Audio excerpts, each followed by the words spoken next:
পর্বতমালা পৃথিবীর প্রাচীনতম পূর্ণাঙ্গ পর্বতমালা, যা এখনও টিকে আছে, যার বয়স প্রায় 320 কোটি বছর, যেখানে হিমালয়ের বয়স মাত্র 5 থেকে 6 কোটি বছর। আরাবল্লীর থেকে পুরানো যে সকল পর্বত রয়েছে সেগুলো আর পূর্ণাঙ্গ পর্বত রূপে নেই, ক্ষয়প্রাপ্ত হয়ে কোথাও শিলাস্তূপ রূপে রয়েছে, কোথাও উঁচু ভূমিরূপে রয়েছে, যেমন Barberton greenstone belt, Pilbara craton, Canadian shield ইত্যাদি।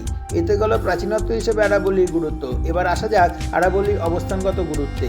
আরাবল্লী শুরু হয়েছে গুজরাটের মাউন্ট আবু অঞ্চল থেকে, সেখান থেকে উত্তর পূর্ব দিকে বিস্তৃত হয়ে রাজস্থান, হরিয়ানা, দিল্লি হয়ে হরিদ্বার পর্যন্ত পৌঁছেছে।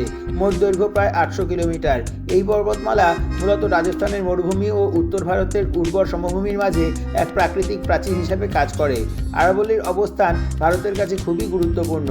এটি মরুভূমির বিস্তার রোধ করে, মৌসুমী বায়ুর গতিপথে প্রভাব ফেলে, ফলে উত্তর পশ্চিম ভারতে বৃষ্টিপাতের ভারসাম্য বজায় থাকে, ভূগর্ভস্থ জলস্তর নিয়ন্ত্রণ এবং রিচার্জে বড় ভূমিকা পালন করে, মরুভূমির ধুলোঝড় এবং তাপপ্রবাহ প্রতিহত করে। এক কথায় বলতে গেলে আরাবল্লী না থাকলে উত্তর ভারতের জলবায়ু আরও চরম ও বসবাসের অযোগ্য হয়ে উঠত এবং থর মরুভূমি দিল্লি, হরিয়ানা পর্যন্ত এগিয়ে আসতো।